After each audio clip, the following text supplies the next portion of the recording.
just one barrel. Oh.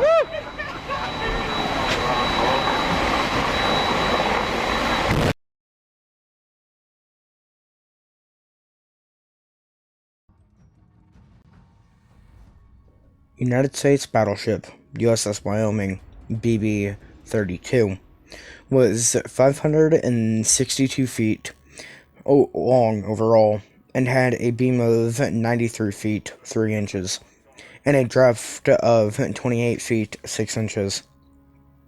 She displaced 26,000 long tons as designed and up to 27,243 long tons at full load. The ship was powered by 4-shaft Harrison steam turbines and 12 coal-fired Babcocks and Wilcox boilers, rated at 28,000 ship horsepower, generating a top speed of 20.5 knots. The ship had a cruising range of 8,000 nautical miles at a speed of 10 knots. The ship was armed with a main battery of 12-inch 50 caliber Mark 7 main battery guns and 6 Mark 9 twin gun turrets on the center line, in 6 Mark 19 twin turrets on the center line, 2 of which were placed in a super firing pair. The other 4 turrets were placed after the superstructure in 2 super firing pairs. The secondary battery consisted of 21 5-inch 127mm 51 caliber guns mounted in casemates along the side of the hull. The main armor belt was 11 inches thick, while the gun turrets had 12-inch thick faces. The conning tower had 11.5-inch thick sides. In 1925, Wyoming was modernized in the Philadelphia Naval Yard. Her displacement increased significantly to 26,666 long tons standard and 3,610 long tons at full load.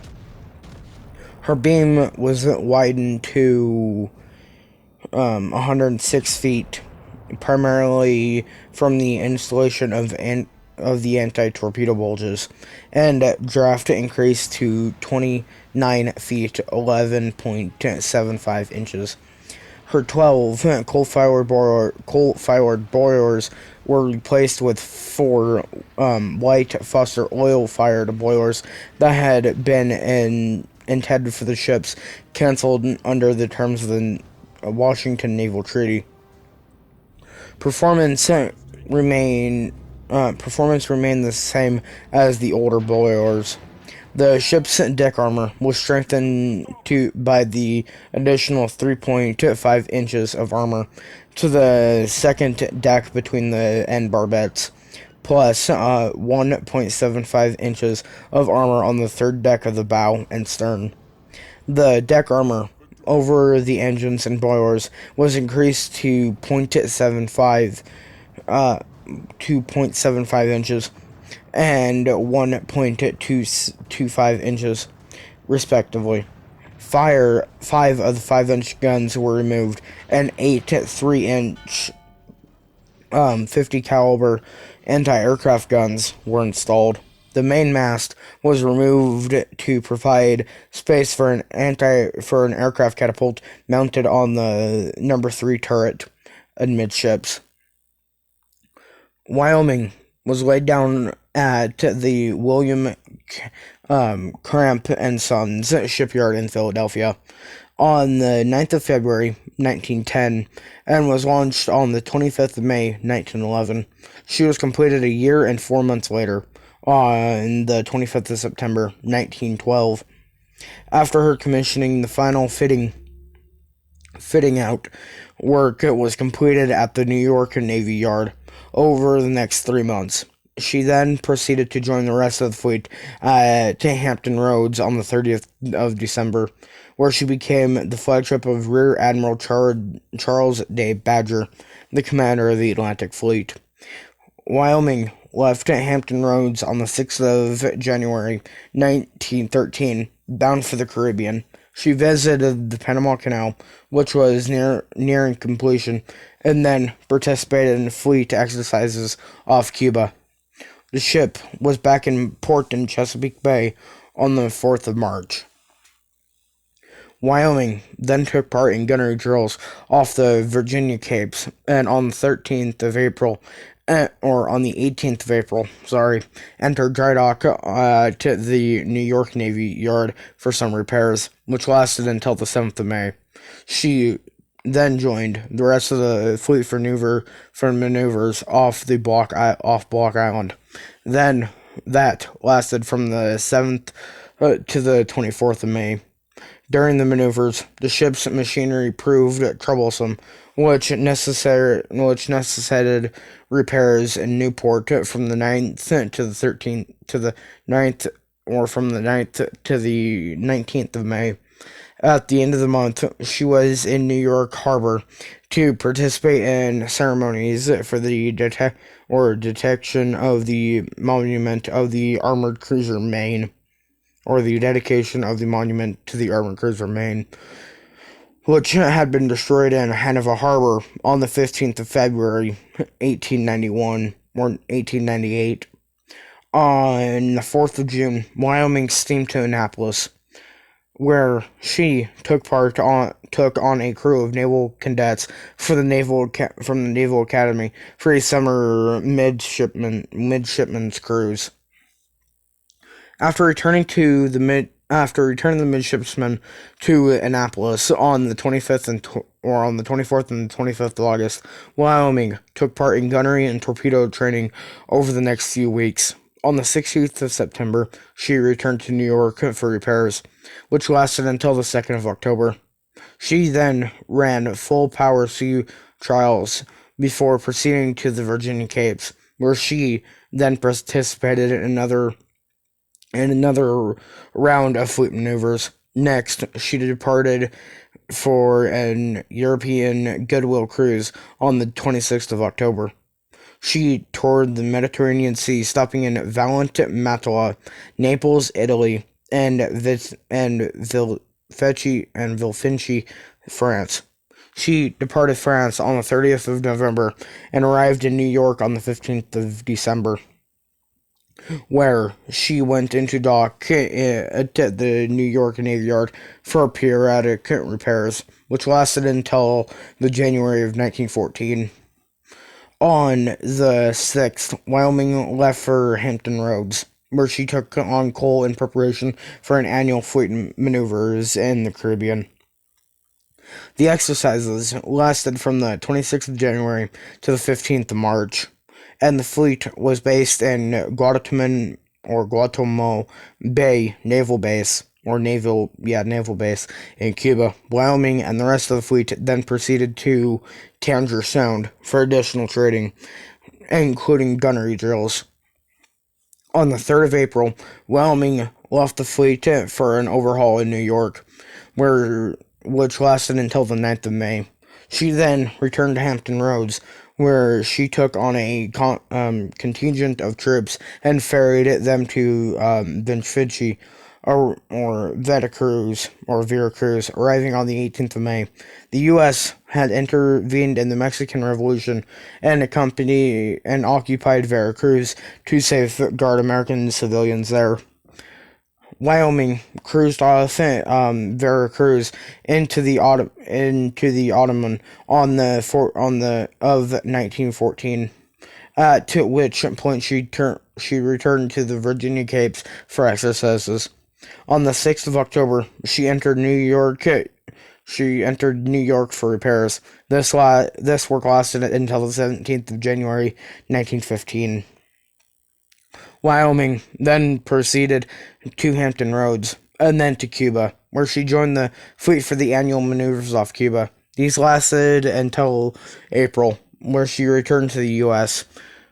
She participated in more exercises off Block Island over the next several months, and on the 20th of December, she returned to New York. for yet another overhaul. On the 9th of January 1916, she emerged from dry dock and then proceeded to the Caribbean. My fault, but I'm sorry. On the 16th of January, she reached Cuba, Puerto Rico. We then visited Port-au-Prince, Haiti, on the 27th of January. She entered port at Guantanamo Bay the next day and took part in fleet maneuvers until the 10th of April, after which she returned to New York. Another round of dockyard work took place from the 16th of April to the 27th of June, from the 16th of April to the 26th of June. After returning to service, Wyoming took part in maneuvers off the Virginia Capes for the remainder of the year. She left New York on the 19th of January, or on the 9th of January, 1917, bound for Cuban waters for exercises that lasted through mid-March. She left Cuba on the 27th of March and was cruising off Yorktown, Virginia, when the United States declared war on Germany on the 6th of April, formally entering World War I. Wyoming operated out of the Chesapeake Bay area for the next 7 months, training engine room personnel for the expanding American fleet. On the 25th of November, Battleship Division Nine, which at this time comprised Wyoming, the USS Wyoming, the USS New York, the USS Delaware, and the USS Florida, departed the United States and bound for Britain. Battle Division 9 was to reinforce the British Grand Fleet at its base in Scapa Flow. The American ships reached Scapa Flow on the 7th of December, where they became the 6th Battle Squadron of the Grand Fleet. The American ships drilled with their British counterparts from the December of 1917 to the February of 1918. On the 6th of February, Wyoming and the other American battleships undertook the first wartime operation to escort a convoy to Stavanger, Norway, in company with 8 British destroyers. On the 7th of February, lookouts on several ships, including Wyoming, thought they had spotted German U-boats attacking the ships with torpedoes, though these proved to be incorrect reports. The convoy successfully reached Norway 2 days later. The return trip to Scapa Flow took another 2 days. Wyoming patrolled in the North Sea for the next several months, waiting for a sortie by the German High Seas Fleet. On the 30th of June, Wyoming and the rest of the 6th Battle Squadron covered a mine-laying operation in the North Sea. The operation lasted until the 2nd of July. During the operation, jumpy crewmen again incorrectly reported U-boat sightings, and Wyoming opened fire on the supposed targets. On the return voyage, the 6th Battle Squadron, joined up by convoy HZ-40, which was returning from Norway. On the 14th of October, New York collided with a U-boat and sank it. The collision nevertheless damaged her screws, which forced Roman to transfer his flag from New York to Wyoming, while the former was in dock for repair. On the 27th of November, after the Archimedes with Germany ended the war, Wyoming and an allied fleet of some 370 warships met the High Seas Fleet in the North Sea and escorted it into interment and in Scapa Flow. On the 12th of December, Wyoming, now the flagship of Rear Admiral William Sims, the new Battle Division 9 commander, left Britain for France. There, she rendezvoused off Brest, France, with the USS George Washington, which was carrying President Woodrow Wilson into the peace treaty in Paris. Wyoming then returned to Britain uh, 2 days later before departing the United States, arriving in New York on the 25th of December. She returned there she remained there through the new year, and on the 18th of January 1919, she became the flagship of Battle Division 7, flying the flag of Rear Admiral Robert Kuntz, or Knutz. On the 1st of February, Wyoming steamed out of New York to join the annual fleet maneuvers off Cuba before returning to New York on the 14th of April. On the 12th of May, she left port to help guide a new group of Navy Curtiss NC flying boats as they made the first aerial transatlantic crossing. The battleship was back in port on the 31st of May. She then took on a crew of midshipmen for a training cruise off the Chesapeake Bay and Virginia Capes. After finishing the cruise, Wyoming entered dry dock at the North Fork Navy Yard on the 1st of July for a modernization for service in the Pacific. Her secondary battery was reduced to 16 5-inch guns. After emerging from the shipyard, she became the flagship of Battle Division 6 of the newly designated Pacific Fleet. On the 19th of July, Wyoming and the rest of the Pacific Fleet departed the East Coast, bound for the Pacific. The ships transited the Panama Canal later that month and reached San Diego, California on the 6th of August. On the 9th of August, Wyoming moved to San Pedro, where she was based for the next month. She went to Puget Sound Navy Yard for an overhaul that lasted until the 19th of April, 1920. On the 4th of May, she was back in San Pedro and resumed her normal routines of fleet maneuvers off the California coast. On the 30th of August, Wyoming left California for Hawaii, where she participated in more training exercises throughout September. She then returned to San Pedro on the 8th of October for new maneuvers off the west coast. The ship left San Francisco on the 5th of January 1921 for a cruise off Central and South American waters. The trip concluded in Valparaiso, Chile, where she was renewed by the President of Chile, Andrew Asbury Palma. On the 8th of February, Wyoming then returned north, arriving in Puget Sound for repairs on the 18th of March. On the 2nd of August, Wyoming was in Balboa in the Canal Zone, where she picked up Rear Admiral Bodeman and a commission traveling from Peru back to New York. She arrived in New York on the 19th of August and rejoined the Atlantic Fleet. There, she became the flagship of Admiral Hilary P. Jones, the commander of the Atlantic Fleet. Wyoming spent the next 3.5 years on the normal route of winter exercises off Cuba, followed by summer maneuvers off the east coast of the United States. Throughout the period, she served as flagship of Vice Admirals John McDonald, Newton McColery, and Joseph McKinn in the scouting fleet.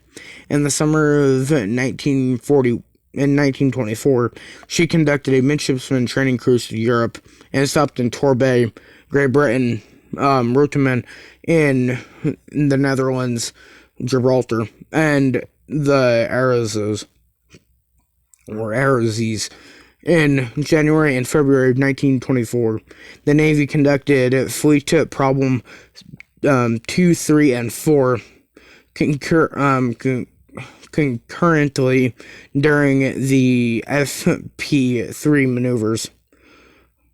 Wyoming and her sister ship, Arkansas, and the two Ford-class battleships stood in for the new Colorado-class battleships. During the FP4 portion of the maneuvers, Wyoming served in the Blue Force, which represented the United States Navy.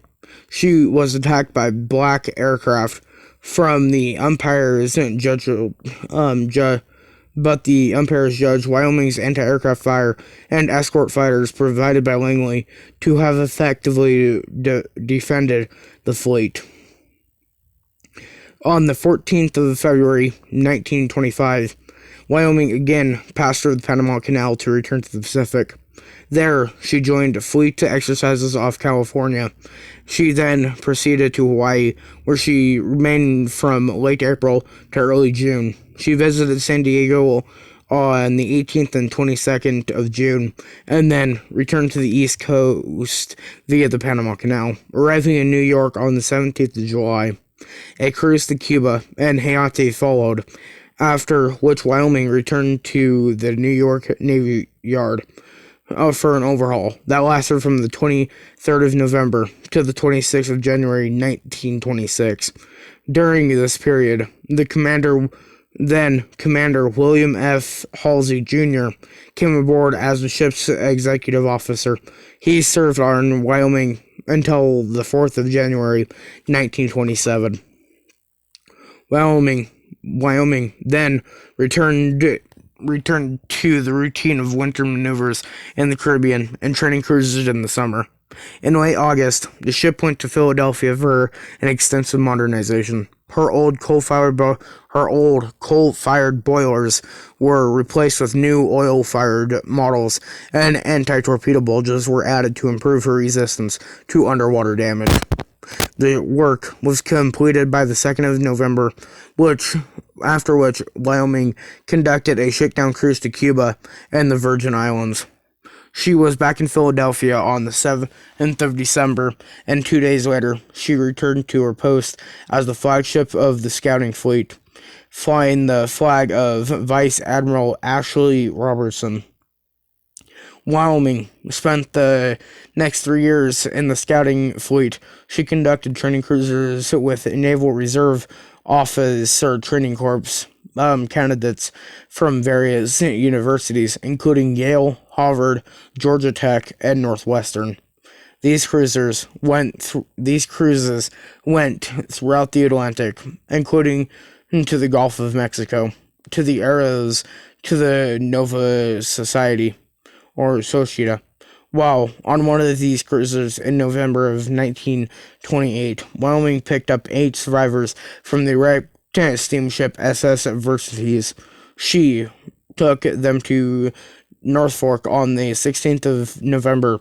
On the 19th of September 1930, Wyoming was transferred from the scouting force to Battle Division 2, where she became the flagship of Rear Admiral Watt Tyler Colvise Jr.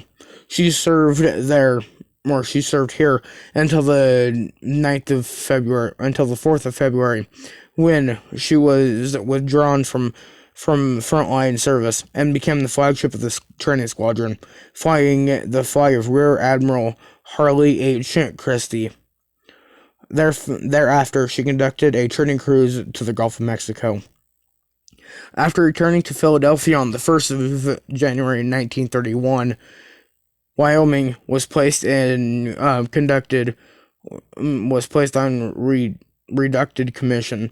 Under the terms of the London Naval Treaty signed the previous year, Wyoming was to be demilitarized.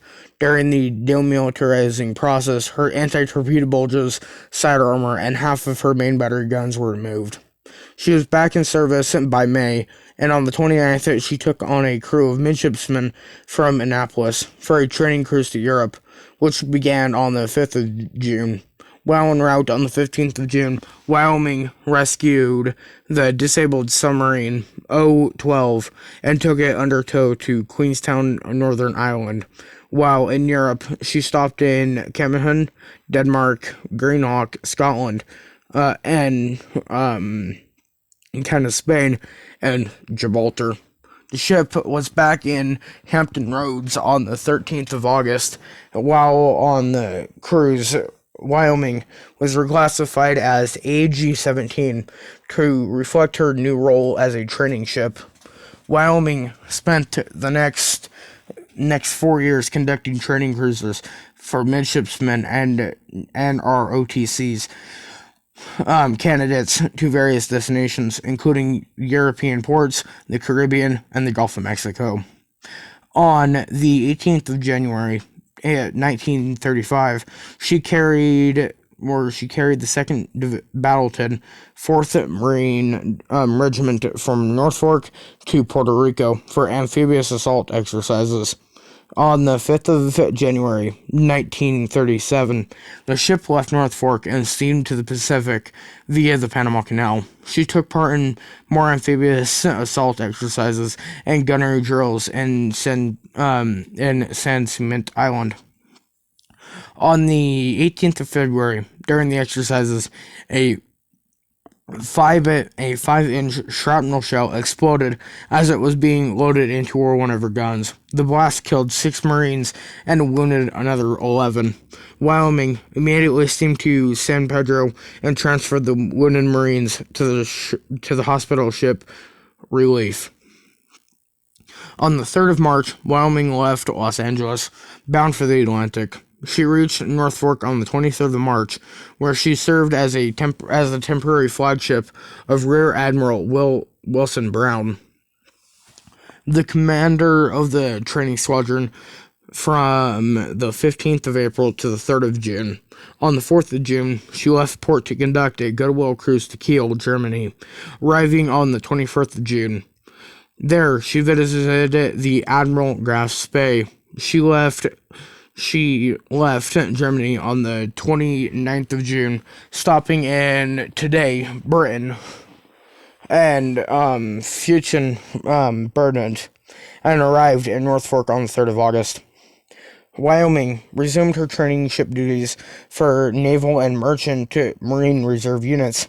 She returned to Norfolk Naval Yard for an overhaul that lasted from the 16th of October to the 14th of January, 1938.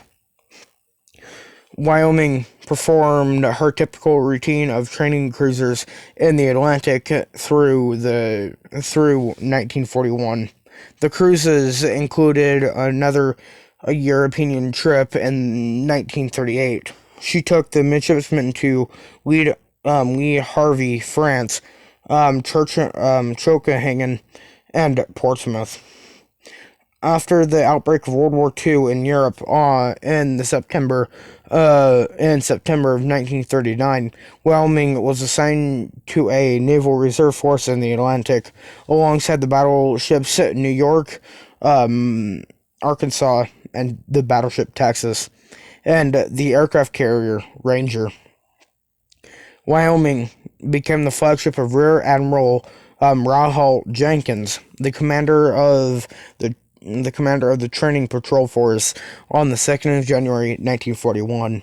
In November, Wyoming became a gunnery training ship. Her first cruise in this new role began on the 25th of November. She was cruising off Platte Bank in the Gulf of Mexico when she received word of the Japanese attack on Pearl Harbor on the 7th of December. Following the United States entrance into World War II, Wyoming performed her normal duties as a gunnery training ship with the Operational Training Command, United States Atlantic Fleet, starting in February of 1942. She operated primarily in the Chesapeake Bay area, and frequent sightings of the ship steaming around the bay earned her the nickname Chesapeake Raider. Wyoming was very busy training thousands of anti-aircraft gunners on weapons ranging from light 50 caliber machine guns to medium caliber 5-inch guns for the rapidly expanding American fleet. Early in the war, the Navy briefly considered converting Wyoming back to a battleship configuration, but decided against the plan. These duties continued throughout the rest of the war. Wyoming was modernized in North Fork Navy Yard from the 12th of January to the 3rd of April 1944. The reconstruction removed the last of her three 12-inch gun turrets and replaced them with 4 twin and 2 single enclosed mounts for 5-inch 38 caliber guns. New fire control radars were also installed. These modifications allowed Wyoming to train anti-aircraft gunners with the most modern equipment they would use while in combat with the fleet. She was back in service in the Chesapeake Bay by the 10th of April. Over the course of the war, Wyoming trained an estimated 35,000 gunners in 7 different types of guns: 5-inch, 3-inch, 1.1 inch, and 40 millimeter, 20 millimeter, .50 caliber, and 30 caliber weapons. Due to her extensive use as a gunnery training ship, she claimed the distinction of firing more ammunition than any other ship in the fleet during the war. Wyoming finished her gunnery training duties in the Chesapeake area on the 31st of June 1945, when she left North Fork for the New York Navy Yard for further modifications. Work was completed on the 13th of July, after which she left for Chesapeake Bay. There, she joined Composite Task Force 69, or CTF 69, under the command of Vice Admiral Willis A. Lee. Wyoming was tasked with developing tactics for more effectively engaging the Japanese kamikaze suicide aircraft. The gunners conducted experimental gunnery drills with towed sleeves, drone aircraft, and radio-controlled targets. On the 31st of August, CTF-69 was renamed Operational Development Force, United States Fleet. Wyoming continued in this unit until the end of the war and began to be used to test new fire control equipment. In the summer of 1946, the Ensign Jimmy Carter, the future President of the United States, came aboard as part of the final crew of the old battleship. On the 11th of July, 1947, Wyoming put into North Fork and was decommissioned there on the 1st of August. Her crew was transferred to the ex-battleship Mississippi AG-128, which was also serving in the gunnery training unit. Wyoming was stricken from the naval vessel registry on the 16th of September, and she was sold for scrapping on the 30th of October. She arrived on the 5th of December in New York, where she was dismantled by Lispent Incorporated. And that will be concluding today's video. If you guys enjoyed today's video, please go hit that like button, and make sure you guys go hit that subscribe button as well, and ring that notification bell so that you guys do not miss out on any future content. And come join the Discord server. Link is, as always, in the description. Go join the podcast over on Spotify. That link is also in the description. And again, I thank everybody for watching, and I shall see you guys all in the next video. Peace out.